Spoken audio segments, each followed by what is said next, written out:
Okay, so this is the video for what we did last lesson. I've changed it a bit so that the learning intentions are more kind of big picture ideas. And I've got a question. So the whole point of 8.5, changing a system, is that we want to try and make more products. So you need to be able to answer this question. So the learning intentions, you really need to understand the purpose. That's what the purpose is. How to change them, so concentration and temperature. So this is the first video, adding and removing. Explaining, you need to be able to explain using Le Chatelier's or rates, and you need to be able to interpret the graphs. So, the big picture ideas, we used to study how to produce different chemicals. You've seen this equation, but we haven't really looked at why it's so important. It's called the Haber process, and it produces ammonia. And ammonia is really important because nitrogen is needed by plants and animals in their proteins and DNA in your body. The trouble is that most of the nitrogen on Earth is in the air. It's triple bonded, two nitrogen atoms triple bonded together, and it's quite inert. So in order to get it into the soils, there are special bacteria that have evolved and have been around since only bacteria were around, and they can break the triple bond and form ammonia, and then there's other bacteria that can turn the ammonia into nitrites and nitrates, and there's quite a complex sort of system of bacteria in the soil. So if it wasn't for these bacteria, then we wouldn't be able to, the plants wouldn't be able to grow really. And apparently humans can make this process, ammonia, and we use the ammonia to make ammonium nitrate, which is a fertilizer. And apparently there's 7 billion people living on Earth, and if we hadn't fertilized, I read somewhere that only about 4 billion people would be able to live on the plants that are growing with the natural nitrogen in the soil. So us being able to get the nitrogen out of the air and make ammonia to make fertilizer is really important to be able to grow the crops to feed everyone. All right, we used to study sulfuric acid. That's another really important chemical. It's also used in the production of fertilizer, about 50% of it, but it's also used to make heaps of other things. So it's one of the most important chemicals, and apparently I think some countries, the more sulfuric acid they make, the richer the country. So it's about 250 million tons, I found somewhere, is made a year around the world, and heaps of industries use it. So it's used for its sulfate, it's used for the hydrogen ions, the fact that it's an acid, it's used as a catalyst, it's used for lots of things. So to make it, quite often we get sulfur, which is a yellow powder, and burn the sulfur to make sulfur dioxide, and then we add oxygen to it to make sulfur trioxide. Then you can add water to that to make sulfuric acid. There's a bit more to this, but we'll just ignore that because we're not studying this anymore. But this process is an equilibrium process. So in order to make this, you need this reaction to make lots of product. So that's why we're studying. We need to force these equilibrium reactions so that we make as much of the chemical or product as we need. So unfortunately with equilibrium reactions, once you get some product, then it starts to fall apart back into the reactants. So we want to be able to push these reactions forward so we make as much yield of the product that we're after as we can. So rather than them getting stuck in an equilibrium position. All right, so that's the whole point. How can we push our reactions to make as much of our product? Okay, the numbers of the pages are down the bottom here. Hopefully you can see that. So for the slides, I should say. So if you want to skip through, you can see. So this first video, PowerPoint, is looking at adding or removing reactant to a product. So we're going to go through some useful words, an overview of this PowerPoint and all the others.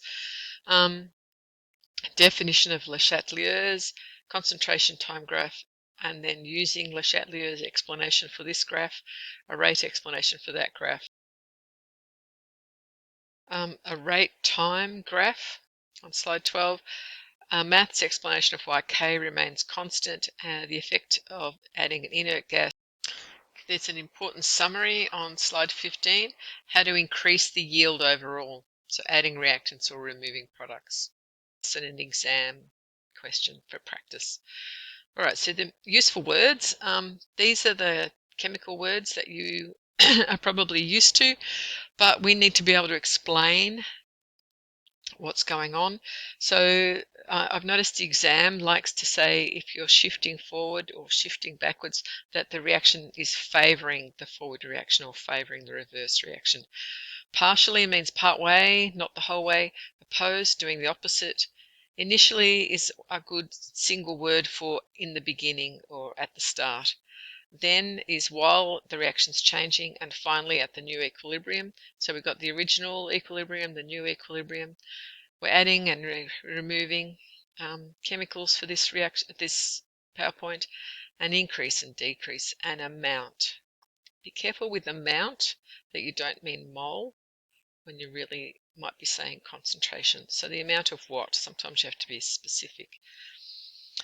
All right, so this is an overview of this PowerPoint and the next two. So how can we change the equilibrium position? How can we shift it so that we get more products? There's basically two ways. The textbook breaks this way up into two parts. So the first three ways are basically concentration, and the last is temperature. So concentration is made up of two things: the amount of moles in a certain volume,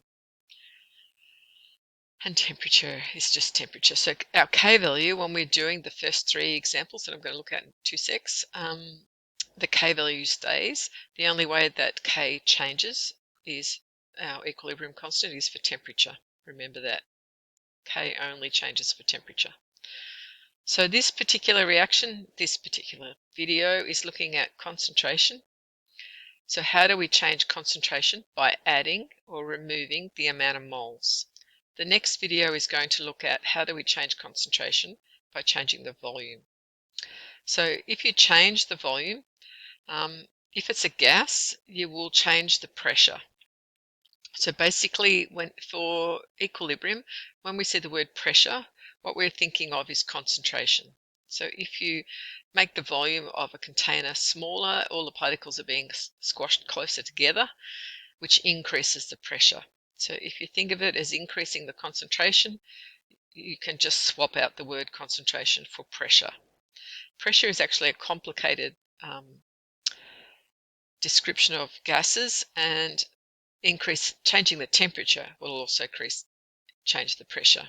But for equilibrium, when they talk about pressure, they're only talking about changes to concentration. Okay, so they're assuming that a change to pressure, and they're keeping temperature and pressure separate for equilibrium, which is why pressure and concentration, when you see pressure, think of concentration. Solutions, you can change a solution by the concentration, by changing the volume, by adding some more water. Okay, so this video is only looking at changing the number of moles. And then the next two videos will look at volume and temperature. All right, so Le Chatelier's is like a cheat's way of working out which way is it going to shift. Are you going to get more forward reaction, in which case get more product, or more back reaction? So if an equilibrium, so you need to know this and be able to use this kind of language. Equilibrium system, so you're at equilibrium. If it's subjected to a change, so what's the change? The system will adjust and partially oppose. So whatever you do, it's going to do the opposite. So if you increase something, it will shift and decrease it. But it only does it part way. So it never gets back to what it was before. So whatever you did, it's still done. If you increase the concentration, it will try and make it go down, but it's still higher than it was before. So be really careful. Partially is an important word. So our concentration, that's what we're concentrating on, the amount. All right, so we need to be able to look at, this is slide 9, concentration time graph at this point here. We're at equilibrium. So then we're going along and it's been subjected to a change here. So the change in this case is that nitrogen was added. So this is time. So this is quite kind of ridiculous, really. This is showing that nitrogen was added and it took no time at all. It was instantaneous. Really, it would take a bit of time. So this graph should be, this line should be a bit sloped, but there, whenever you're drawing it, we'll do it straight up as if it was instant. So nitrogen has been added straight up or straight down. For these graphs, if you only see one line going straight up or straight down, it's an addition. Later on, when we look at changing the volume, all the lines would be affected. They would all either go up or down. Okay, so immediately you see only one, you know it, you're adding or removing. Okay, so this is, we need to use the word initially. This is the initial change. You've done something and it initially, the concentration, the amount you've added nitrogen and the concentration of nitrogen has gone up. Okay, then we're having our change. So this, you would have a K value here at equilibrium, and this is the new K value back to equilibrium. So this is where your Q would be when it's changing. So this is the then, and then this is our finally. So when we're explaining, we need to kind of explain in the 3 sections. Once you increase the concentration of something, then the rate of that reaction will increase. So if you've got more particles closer together, then more frequent collisions with hydrogen, so the rate of the forward reaction will increase. Okay, nitrogen added, there will be an increase in the rate of the forward reaction, which will decrease the amount of nitrogen and increase the amount of ammonia. So decrease the amount of nitrogen and the hydrogen that you're reacting with and increase the amount of ammonia. All right, so we need to be able to officially explain these, and I've kind of explained it, using Le Chatelier's and rates. So this is the Le Chatelier explanation. So when it comes back, I want you to notice a few things about the graph. Notice that the nitrogen never comes back to what it was originally.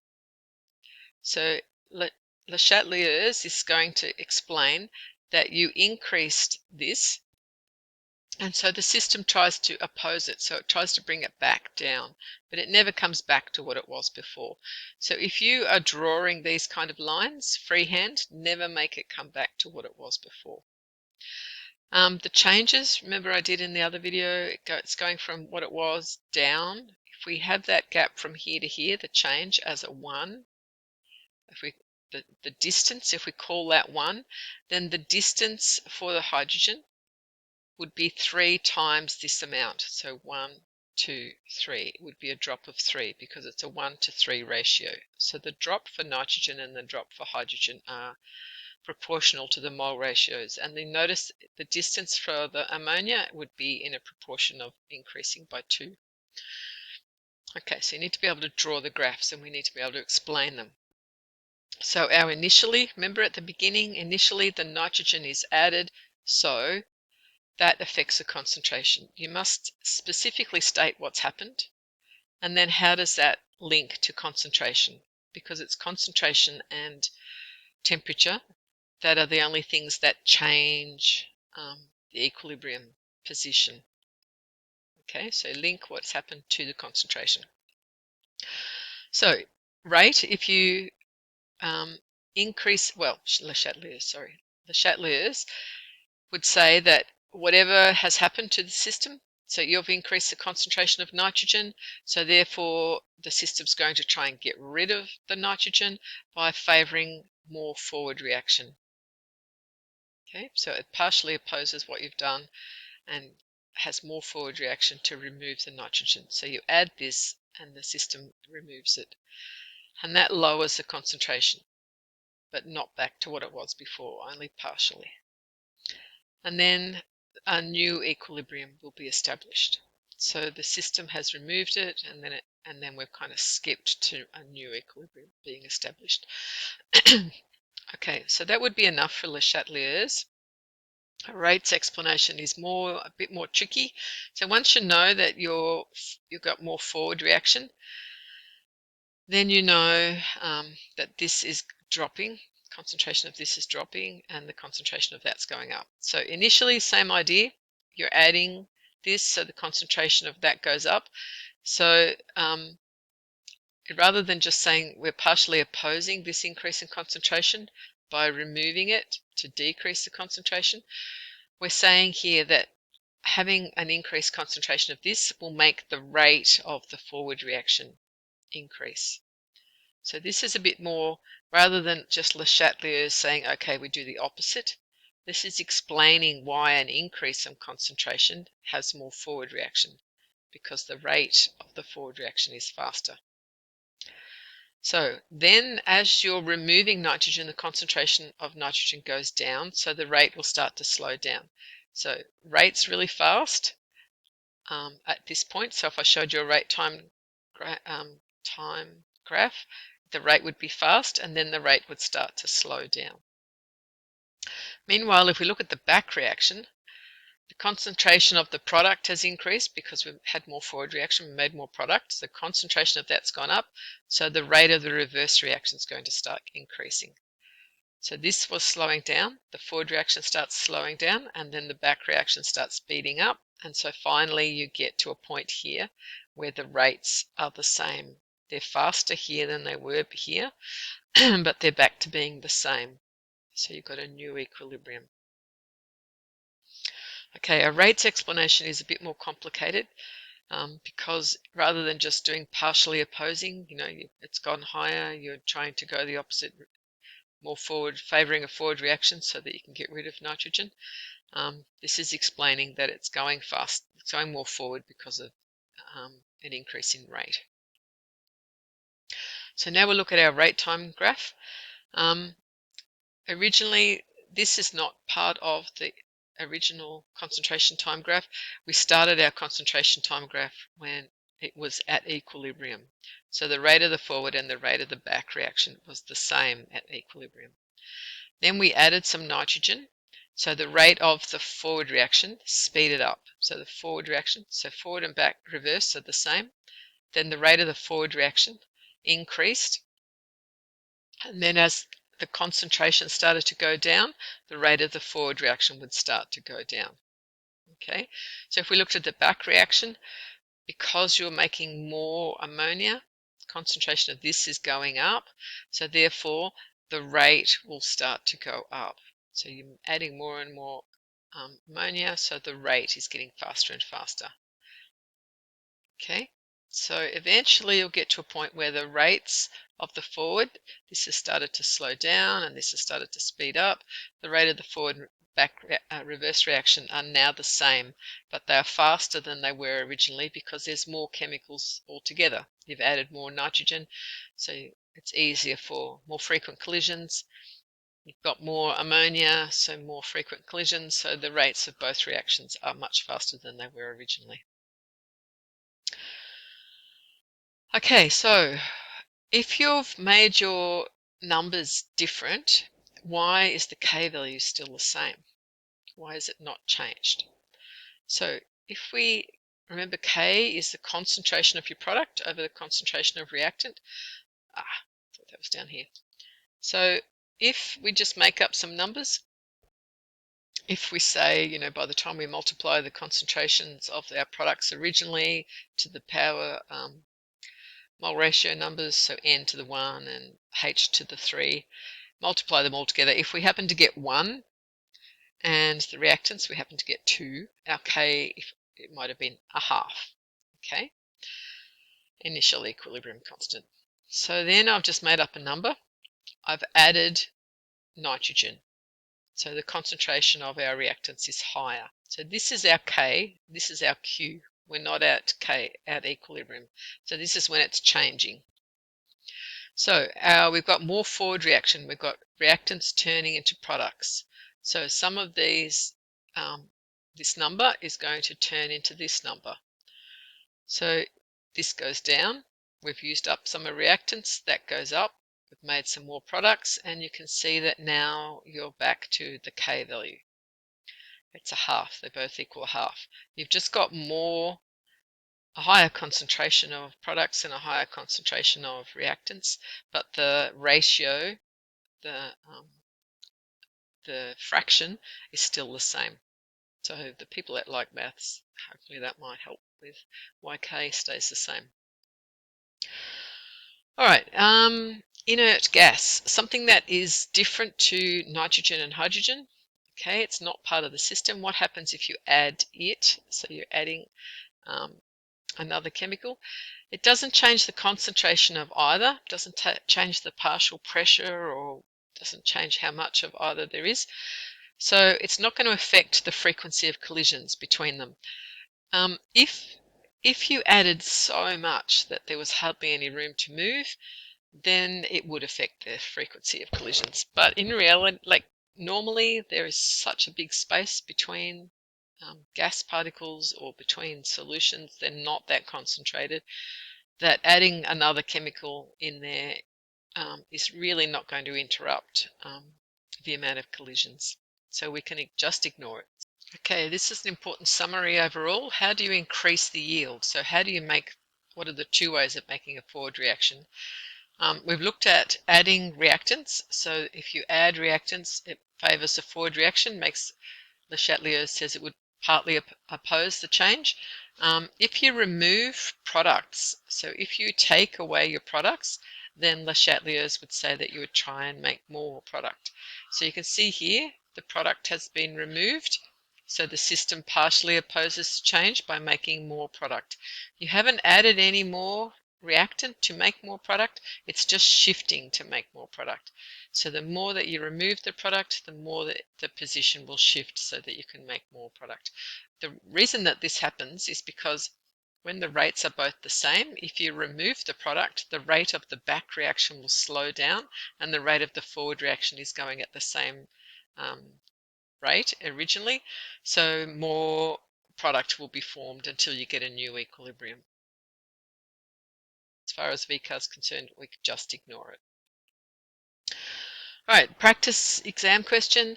Just pause this for a second, copy down the questions, give it a go. Okay, what change occurred at 10 minutes? So we're at equilibrium here. X and Y, one of these is going to be reactants, one of them is going to be the products. So you can see going along and then all of a sudden this has gone up. So oxygen was added. So this is what's happened. Oxygen has been added. What's occurred to the system is that the concentration of oxygen has increased. Okay, so two separate ideas. The number of moles of oxygen has been increased, and then that makes the concentration go up. So be careful what you say. Which components of the equilibrium mixture are represented by X and Y? Well, you notice that both of these go down together, so they both must be on the same side. They're reacting with each other. So Y must be sulfur dioxide, SO2, and X must be what's being produced, the other thing. Okay, so this must be sulfur trioxide. I would recommend that you write that on here because quite a few of you wrote really well your rates and Le Chatelier's explanation, but you mustn't have written it on here and you got those two things confused, even though you answered this question correctly. So, if you know what X is, just write X is this, write it on there so that you don't get it mixed up later. Okay, pause this and write down the question. All right, so Le Chatelier's, remember? Le Chatelier's is the cheats way. Whatever you do, it's going to try and do the opposite. So you have to say what the change was, and I've tried to highlight, remember our tier 2 and tier 3 words, our helping words and our technical words. So say specifically what happened. You've added oxygen and therefore that's increased the concentration. So the system partially opposes, tries to do the opposite, So he wants to decrease the concentration. So it favors the side by favoring the forward reaction. So if you've added more of this one, then you're going to have more forward reaction to get rid of it. So the word favoring the forward reaction is probably, or there's a net shift to the forward reaction, something like that. So how does that help? This decreases the concentration of Y and X. And so I'm answering the question, explain the changes that occur in X and Y and this. So you need to refer to each of these. So this decreases the concentration of Y and oxygen, these two, because it is reacting with the oxygen. Because of the forward reaction. That's a bit badly phrased. And increases the concentration of product. Okay? And I've just thrown in the back eventually, because it's Le Chatelier's, so get used to, eventually the system returns to a new equilibrium. Okay, I'm not doing that again. Anyway. Explain the changes that occur using rates explanation. Okay, so same explanation, but instead of partially opposing, we need to turn our concentration into a rates explanation. So adding oxygen, so initially adding oxygen increases its concentration. I should have made that in blue, increases its concentration, so the rate of the forward reaction increases. Okay. This removes some of that and that, so lowers the concentration. When you're writing your explanations, if you write concentration first and then rate, what happens to the concentration? What happens to the rate? Quite often then it's easier. Lowers their concentration means the rates of the forward reaction slow. So immediately up here, rate's really fast. Then the rate will start to go down because the concentration is starting to go down. So this is concentration graph. The rate graph will be the same. The concentration of the product increases. So you've made more product, so the rate of the reverse reaction starts to go. So the concentration of the product's going up, so the rate's starting to go up. So if I should have a rate time graph on here. Actually, that would have been good. So the rates of both reactions are the same at the new equilibrium. Would the temperature of the mixture increase, decrease, or remain the same? Okay, so we haven't really looked at this yet, but what do you notice about this is for the forward reaction? What type of reaction is the forward reaction? What does that negative tell you? Okay, so the forward reaction is exothermic because it's releasing heat. So while the system was adjusting, there would be more forward reaction than back, so heat would be given off while it's changing. So at this point here, the temperature would increase. Once at equilibrium, the temperature would remain constant as the heat produced would be reused for the back reaction.